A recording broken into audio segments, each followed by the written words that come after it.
So, man, it seems like to me Ferrari is doing an awesome job at fumbling this championship contention. Like what is going on with Ferrari? Like even then, we hear them try to box Sainz as he's in midst of a battle with Perez coming around his corner. Like Ferrari is the glamorous team of Formula One. At least it's presented that way, and at least many others take it that way. Is Ferrari actually living up to these standards, or is Ferrari actually doing things that they previously done in the past, but many people may not be aware of it? Yeah, I think as far as Ferrari goes, the reason why there's so much pressure on them is because of their performance in the past, is because they've been so successful. It's not just like we're singling them out. I mean, they hold themselves to a very high standard, as they should. Regarding Sainz's issue, there is a thing as a delay, as a timing delay between when the normal world feed gets audio versus when it's actually said. But I did go back and look at his onboards to actually see when that audio was actually sort of done. And even there's still a slight delay there.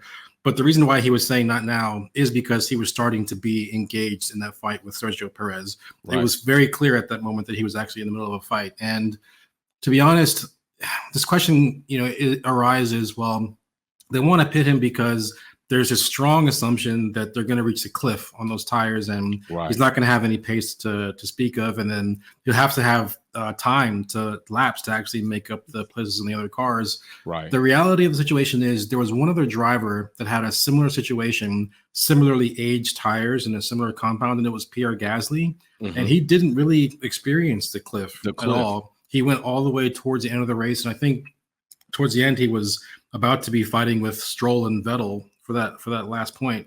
So I think at a bare minimum, given where he was, you could at least take a shot. Like, worst case scenario, if he stayed out, he would be fifth anyway. If you pit him, he's guaranteed to be fifth. Right. So I think I personally would have kept him out, even if you thought that it would limit his chances or his tires were going to go off. I think that the way that the race was unfolding, you essentially have to choose between probably being fifth and guaranteeing being fifth. Being fifth. And I think, the probably part of it is the thing that actually matters. As far as our strategies and things go, yes, there have been quite a few things that have been, the types of occurrences which would raise questions. Right. I know that Red Bull always has a very aggressive strategy. It's not always right, but it's always very aggressive. Right. And that can kind of prompt the other teams into doing things they wouldn't normally do. So Ferrari and Mercedes, to an extent, have been in a reactionary phase to that. And the question is, what is a reaction? Is it a good reaction? Is it a bad reaction? Hopefully they can learn from this and move forward.